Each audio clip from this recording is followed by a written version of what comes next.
All right, welcome back. So in this lesson, we're going to expand a little bit more on the fretting hand target practice for harmonics, for natural harmonics specifically.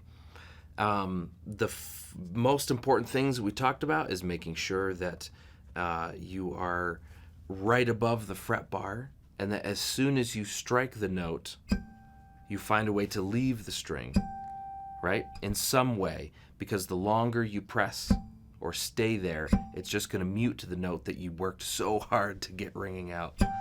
But the other thing is that when you're playing on the 5th and 7th harmonics, just hopping to the picking hand here, you just want to go a little bit closer to the bridge, and that allows you to get the best sound that you can, the loudest volume of that. So now we want to break down how do you go from one fret to the next fret, doing one harmonic on each string.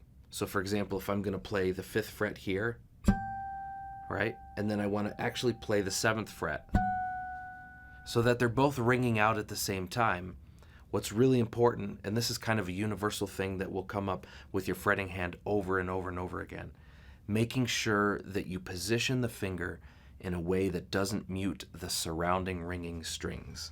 This is going to come up many, many, many, many different ways, and I'm always sort of recalibrating in my own playing to remember this.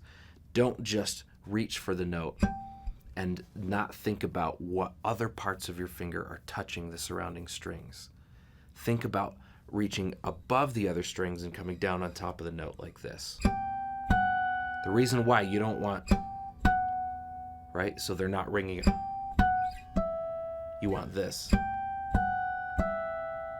to get those to really ring out well. So first finger on the 5th fret, right there on G.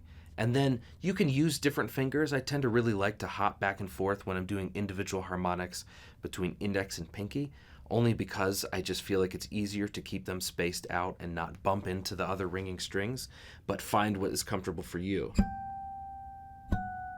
Right? So I'm going to go to the 7th fret on the B, and then I'm going to play that harmonic, and then the 12th fret on the low E there. Okay, and from here, I'm actually going to go to the G on the 7th fret to get that. So those 4 notes are going to be. So again, making sure that that first finger is not muting what the high E is doing. So if I'm playing here, the difference there would be this. Right? So just again, make sure you tilt your hand just a little bit so that you can stay free and you don't actually, you want to clear those other ringing strings there. So that's our first part of the exercise there. Those first 4 notes we have.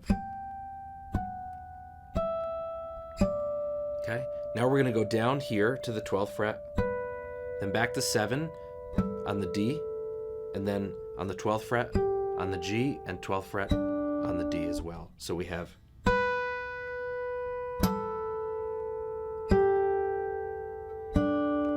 Sounds like a clock.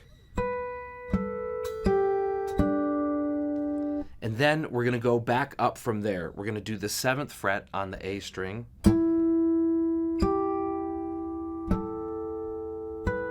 you can see we're hopping back and forth. We have 7, and then 12 on G, and then on D the 7th fret, and then on B the 12th fret. Okay? Then I'm going all the way back up to the 7th fret on the G, and then the 12th fret on the E, and now I'm going to go to the 7th fret of the B, and then the 5th fret of the G. Okay? So we're doing sort of the opposite of where we started. In measure number 1, we had 5, 7, 12. And then in measure 4, we're going, right? Just so you get comfortable going both directions there. So that whole first line, if we go through that slowly, we're going back and forth between 5, 7, and 12 harmonics.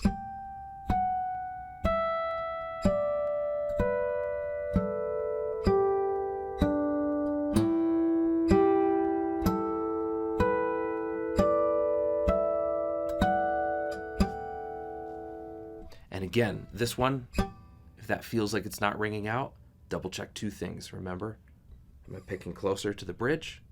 But most importantly, am I right above the fret bar? Because if you're a little bit off, that's what gives you that kind of clunky sound. Then when we get to the next line there, in measure number 5, we're going to do a similar pattern, but what we're going to do is actually go to, this is probably the hardest one of all the harmonics to get to ring out, because it's very easy to just be slightly off above the fret bar there. But we want that high E on the 5th fret to ring out.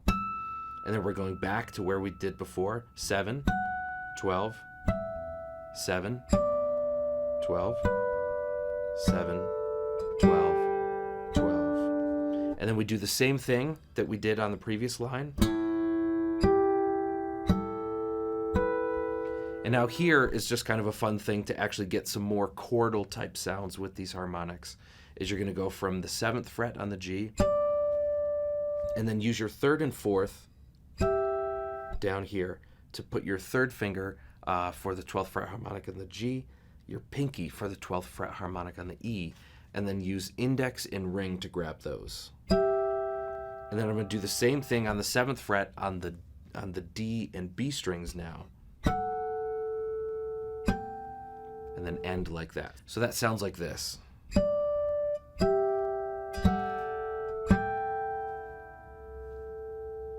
Okay, so now we've looked at the detail. We've zoomed in on what all the movements are and what to watch out for.